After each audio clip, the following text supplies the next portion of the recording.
नारायण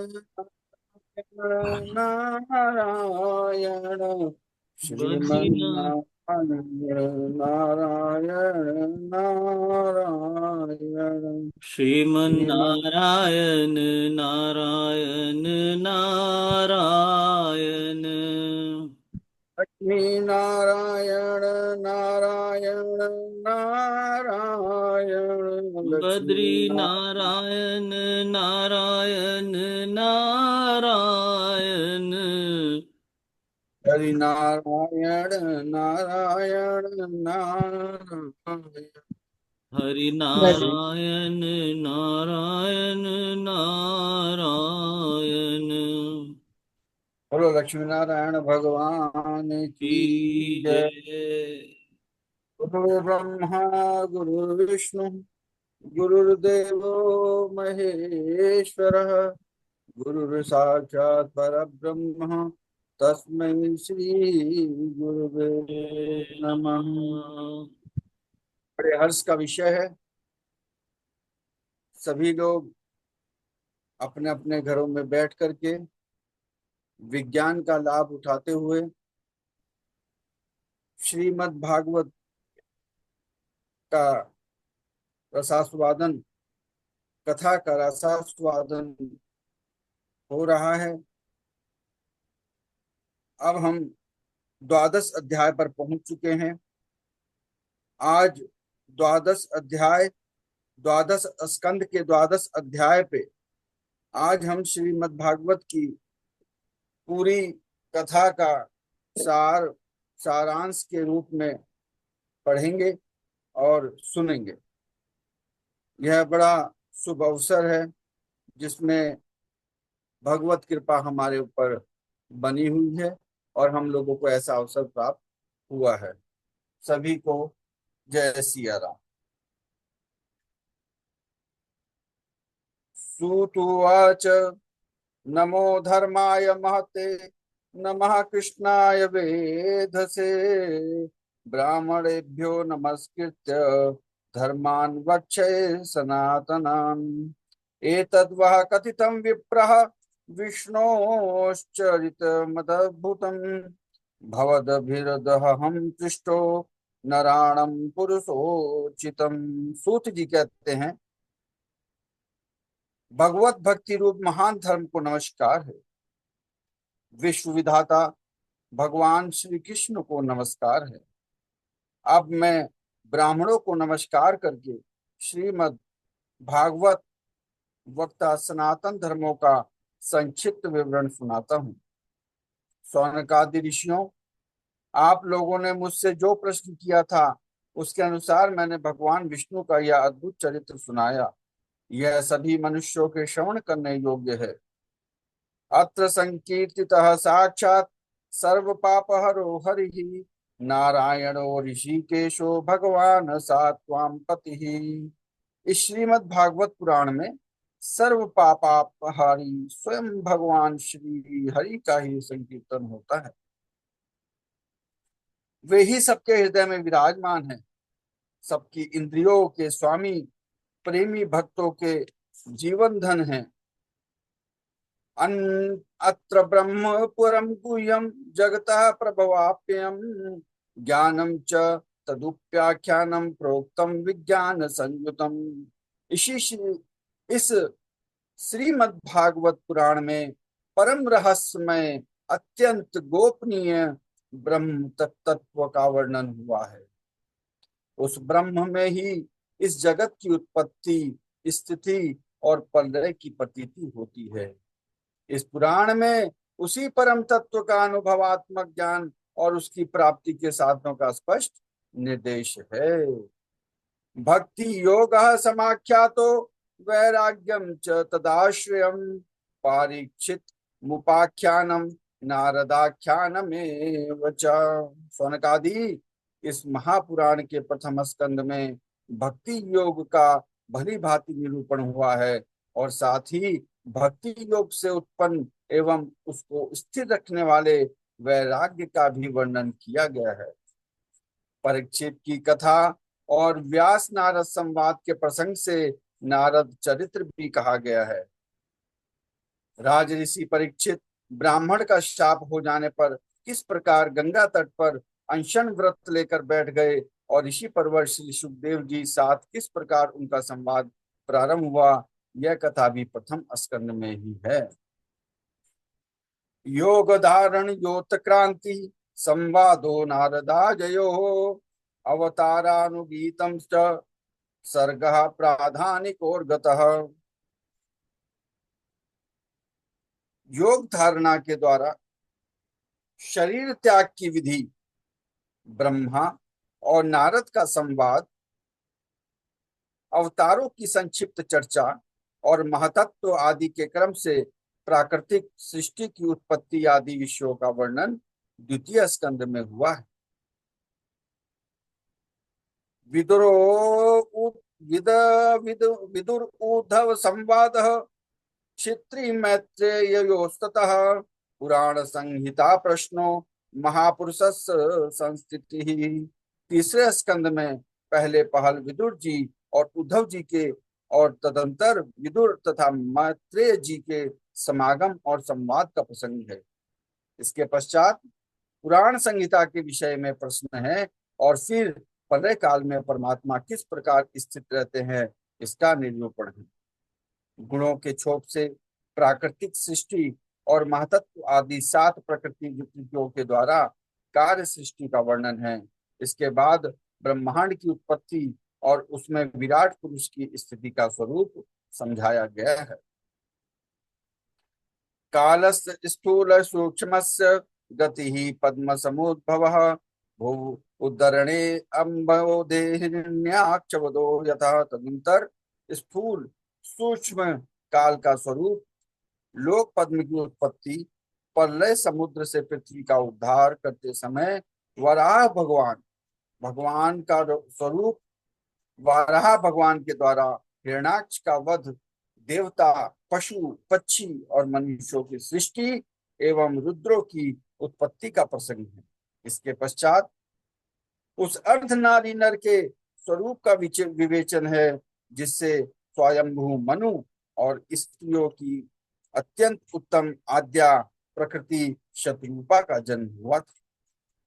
कदम प्रजापति का चरित्र, उनसे मुनि पत्नियों का जन्म, महात्मा भगवान कपिल का अवतार और फिर कपिल देव तथा उनकी माता देवहूति के संवाद का प्रसंग आता है। नव ब्रह्म समुत्पत्तिर दक्ष यज्ञ विनाशनम ध्रुवस्य चरितम पश्चात पृथो प्राचीन बहिर्षः नारदस्य च संवादस्ततः प्रेयवृतं द्विजः नाभेस्ततो अनुचरित मृषभस्य भरतस्य च द्वीपवर्ष समुद्राणां गिरिनधूपर्वर्णनम ज्योतिश्चक्रे संस्थानम पाताल नरक स्थिति। और चौथे स्कंद में मरीचि आदि 9 प्रजापतियों की उत्पत्ति, दक्ष यज्ञ का विध्वंस, राज ऋषि ध्रुव एवं पृथु का चरित्र तथा प्राचीन बरही और नारद जी के संवाद का वर्णन है। 5वें स्कंद में प्रियव्रत का उपाख्यान, नाभि ऋषभ और भरत के चरित्र, द्वीप वर्ष समुद्र पर्वत और नदियों का वर्णन किया गया है। ज्योतिष चक्र के विस्तार एवं पाताल तथा नरकों की स्थिति का निरूपण भी इसी अध्याय में इसी स्कंद में किया गया है। सौनकादि ऋषियों 6ठे स्कंद में ये विषय आए हैं। प्रेचाताओं से दक्ष की उत्पत्ति, दक्ष पुत्रियों की संतान देवता और असुर मनुष्य पशु पर्वत पंछियों का जन्म कर्म और वृतासुर की उत्पत्ति और उसकी परम गति। अब बताते हैं 7वें स्कंद में क्या क्या हुआ। इस स्कंद में मुख्यतः दैत्यराज हिरण्यकशिपु और हिरण्याक्ष के जन्म कर्म एवं दैत्य शिरोमणि महात्मा प्रहलाद के उत्कृष्ट चरित्र का निरूपण किया गया है।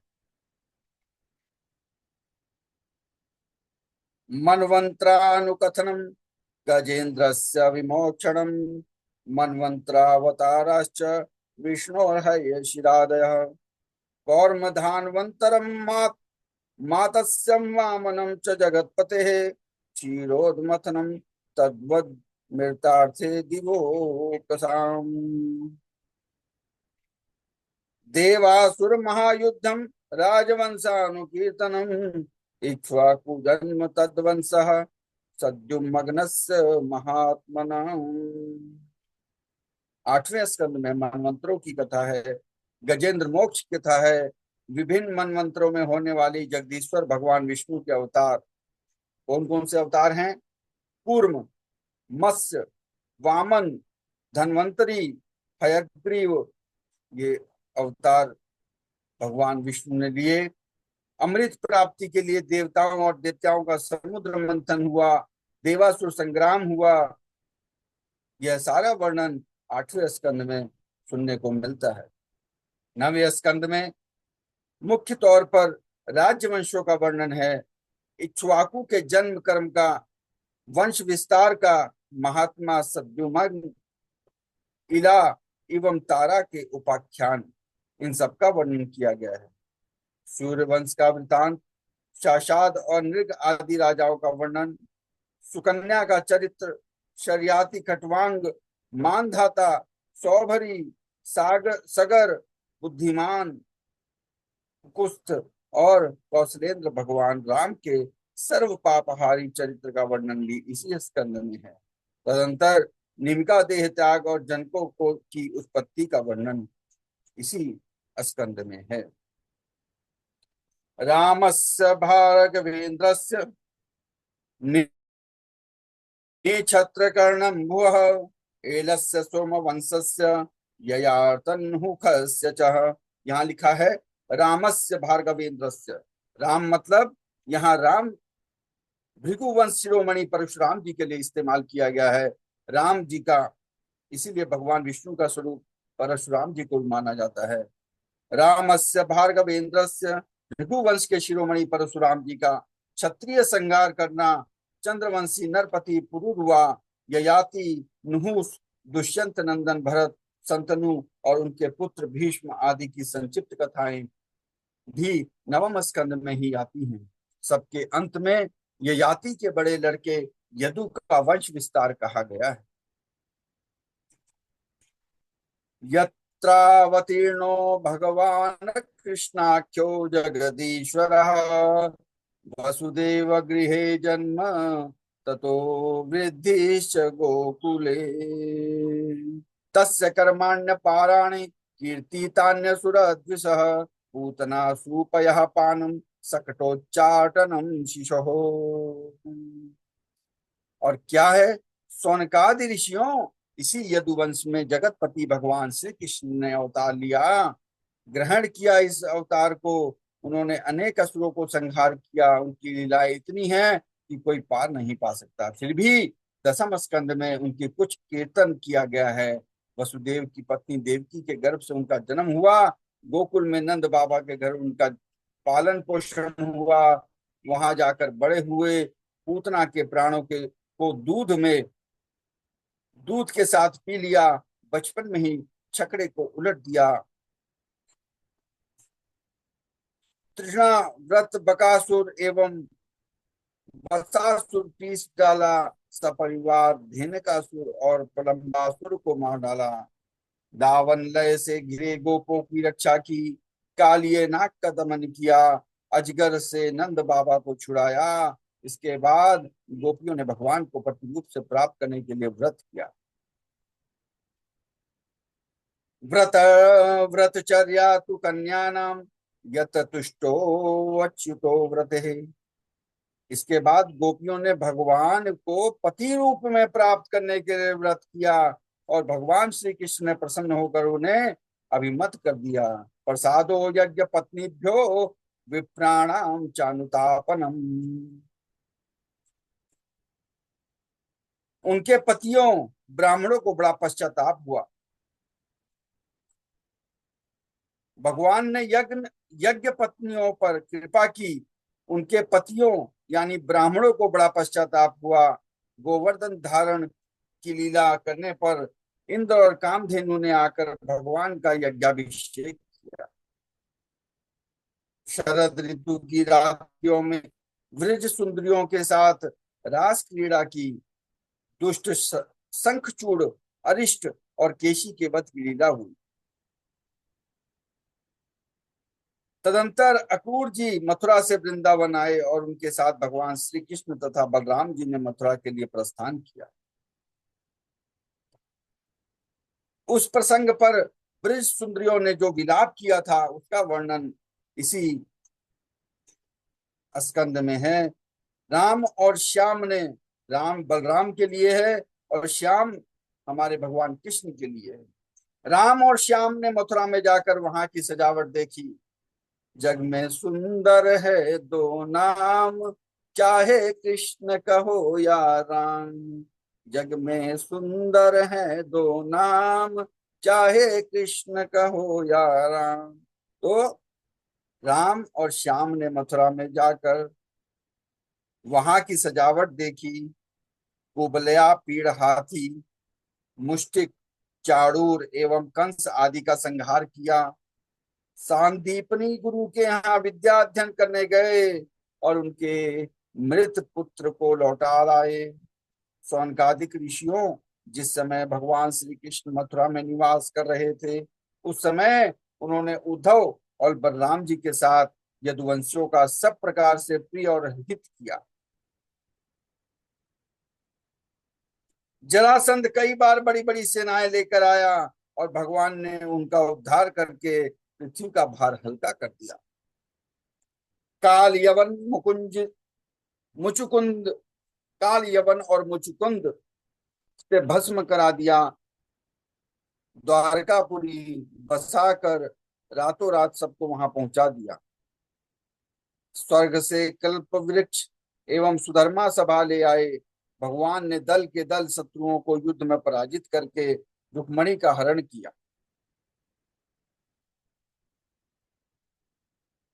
बाणासुर के साथ युद्ध के प्रसंग में महादेव जी पर ऐसा बाण छोड़ा कि वे जम्भाई लेने लगे और इधर बाणासुर की भुजाएं काट डाली।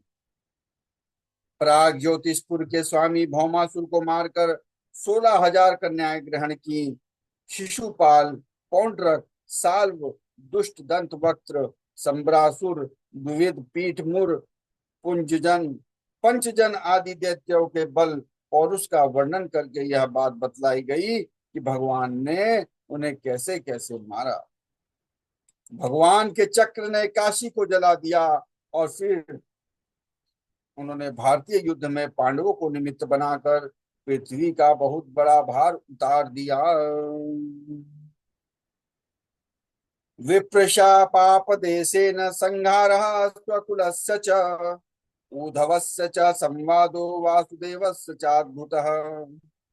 यत्रात्मविद्या अखिला प्रोक्ता धर्म विनिर्णयः, ततो मर्त्य परित्याग आत्मयोगानुभावतः।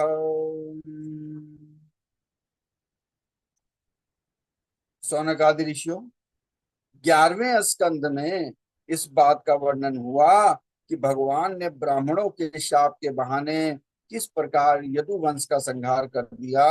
इस स्कंद में भगवान श्री कृष्ण और उद्धव का संवाद बड़ा ही अद्भुत है, ज्ञान भरा है। उसमें संपूर्ण आत्मज्ञान और धर्म निर्णय का निरूपण हुआ है।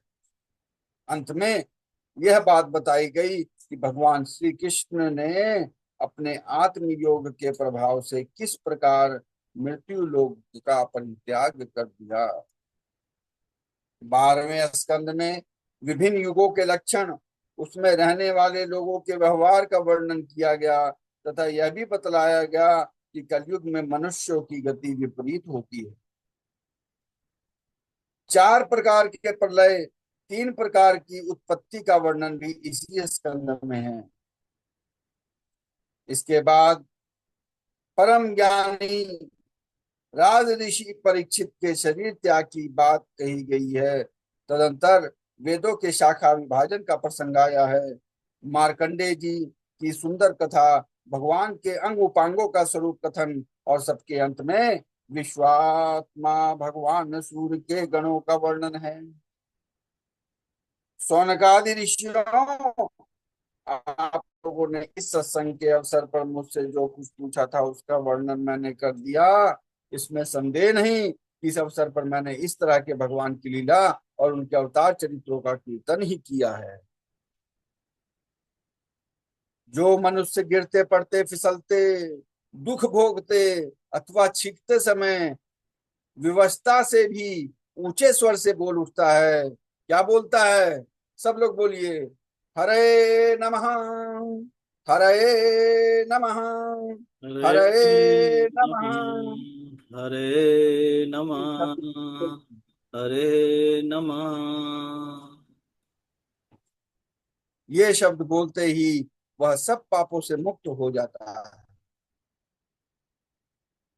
यदि देश काल एवं वस्तु से अपरिच्छिन्न भगवान श्री कृष्ण के नाम, लीला गुण आदि का संकीर्तन किया जाए अथवा उनके प्रभाव, महिमा आदि का श्रवण किया जाए तो वे स्वयं ही हृदय में आ विराजते हैं और श्रवण तथा कीर्तन करने वाले पुरुष के सारे दुख मिटा देते हैं।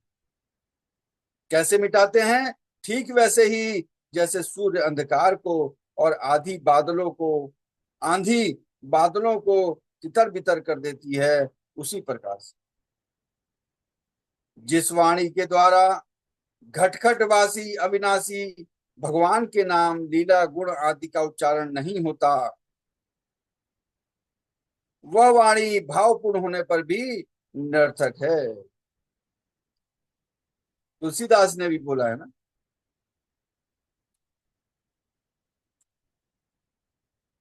जय मुख राम नाम नहीं आवा, तही मुख बिदना नाहक बनावा। तो वाणी द्वारा भगवान के नाम, लीला गुण आदि का उच्चारण होना चाहिए। अगर ऐसा नहीं होता है तो वह वाणी भावपूर्ण होने पर भी निरर्थक है, सारहीन है, सुंदर होने पर भी असुंदर है और उत्तमोत्तम विषयों की का प्रतिपादन करने वाले होने पर भी असत कथा मानी जाती है। और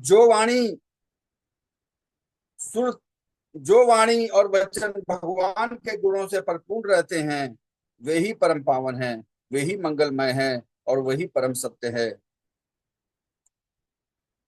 जिस वचन के द्वारा भगवान के परम पवित्र यश का गान होता है, वही परम रमणीय है, रुचिकर है एवं प्रतिक्षण नया नया जान पड़ता है। उससे अनंत काल तक मन को परमानंद की अनुभूति होती रहती है। मनुष्यों का सारा शोक, चाहे वह समुद्र के समान लंबा और गहरा क्यों ना हो, वह वचन के प्रभाव से सदा के लिए सूख जाता है। और चाहे वह रस भाव अलंकार आदि से युक्त ही क्यों ना हो, क्या वाणी, अगर किसी की वाणी बड़ी सुंदर है, बड़ा संगीतमय है, संगीत में पाठन कर रहा है, कथन कर रहा है, लेकिन अगर उसमें जगत पवित्र करने वाले भगवान श्री कृष्ण का, यश का नाम नहीं आ रहा, तो वह वाणी व्यर्थ है। कैसी है वह वाणी? वह वाणी कौवों के लिए उच्चिष्ट फेंकने वाले स्थान के समान है, अपवित्र है। मानसरोवर निवासी हंस तथा ब्रह्मधाम में विहार करने वाले भगवत चारण विंदाश्रित परम हंस भक्त उसका कभी सेवन नहीं करते। अर्थात जो ऋषि मुनि हैं, जो संत हैं, वो ऐसी वाणी का सेवन कभी नहीं करते। निर्मल हृदय वाले साधुजन वही निवास करते हैं जहां भगवान रहते हैं। और उसी के विपरीत, चाहे जितनी सुंदर रचना क्यों ना हो, जितना सुंदर भी कविता क्यों ना लिखी हो, व्याख्यान किया हो, व्याकरण बिल्कुल शुद्ध हो, लेकिन अगर उस व्याख्यान में, श्लोक में भगवान के सुयश और सूचक नाम जुड़े नहीं हुए हैं, तो उसका कोई लाभ नहीं है। लेकिन जिस श्लोक में भगवान के सुयश सूचक नाम जुड़े हुए हैं, वह वाणी लोगों के सारे पापों का नाश कर देती है। क्योंकि सत्पुरुष ऐसी ही वाणी का श्रवण गान और कीर्तन किया करते हैं। वह निर्मल ज्ञान भी जो मोक्ष प्राप्ति का साक्षात साधन है, यदि भगवान की भक्ति से रहित हो तो उसकी उतनी शोभा नहीं होती।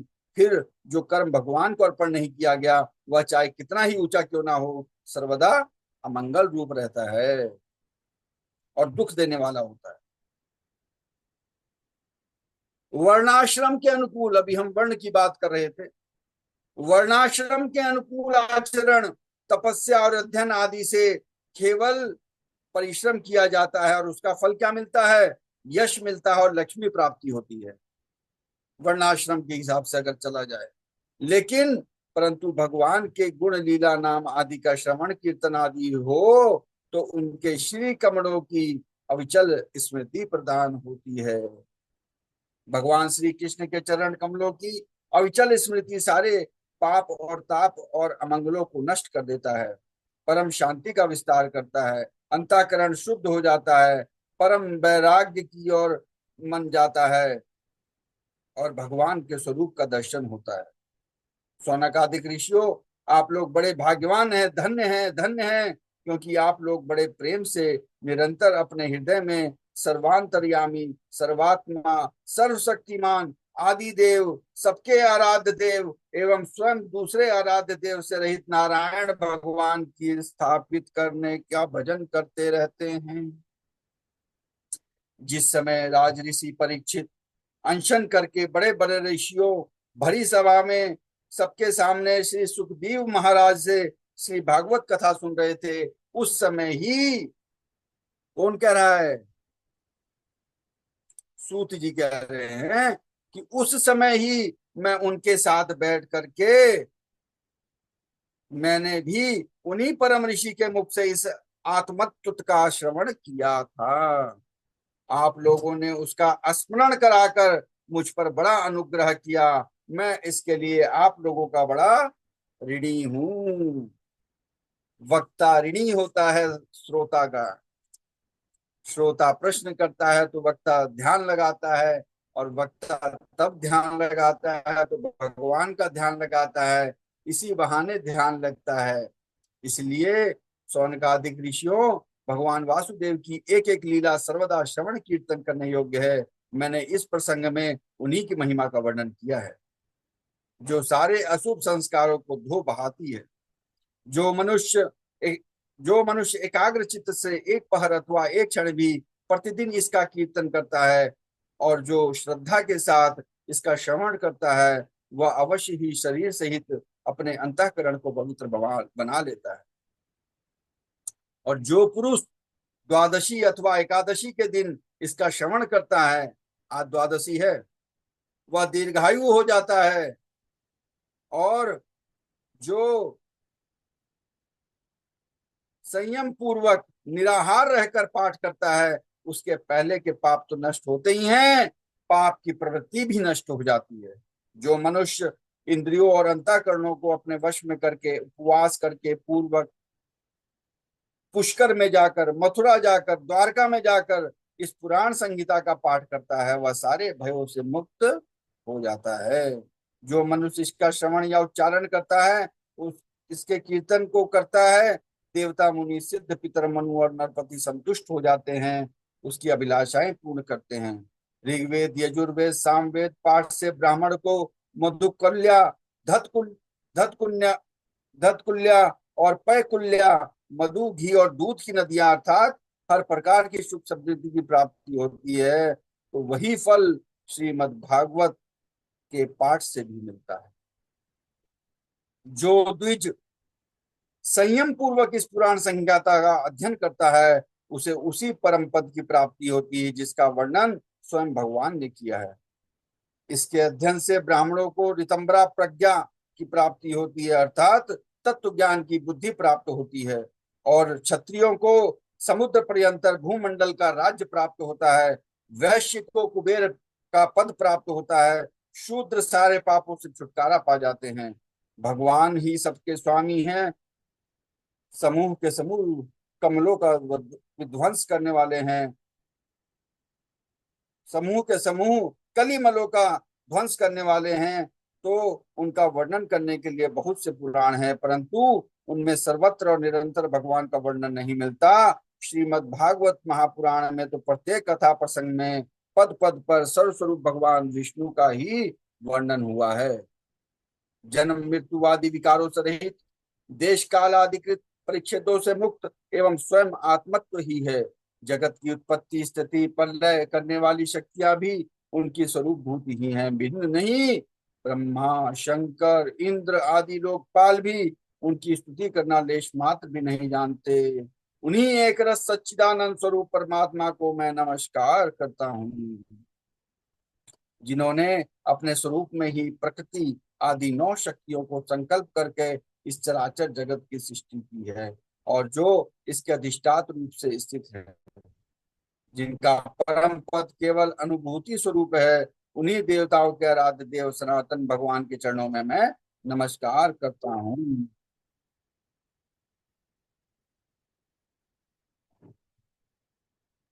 स्वसुखनिभृत चेतास्त द्वयुदस्तानय भावो अप्यजित रुचिरलीला कृष्ण सारस्तदीयम् व्यतनोत कृपया यस्त्वदीपं पुराणं तमिखल ब्रजिनघ्नं व्यास सुनुन्नतो अस्मि।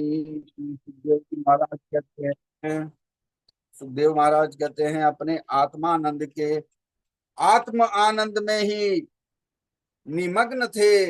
इस अखंड अद्वैत स्थिति में उनकी भेद दृष्टि सर्वथा निवृत्त हो चुकी थी।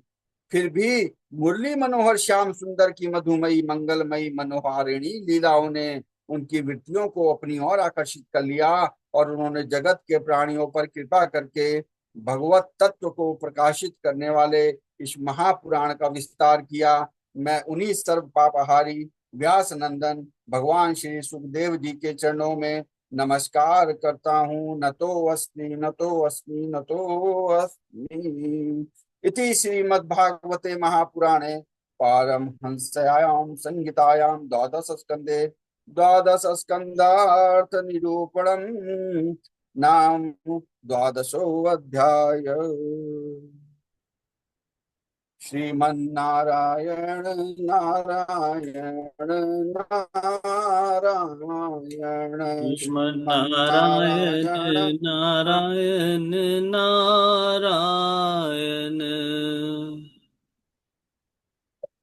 नारायण नारायण नारायण नारायण लक्ष्मी नारायण नारायण नारायण नारायण नारायण लक्ष्मी नारायण नारायण नारायण सूर्य श्रीमन्नारायण नारायण नारायण सूर्य नारायण नारायण नारायण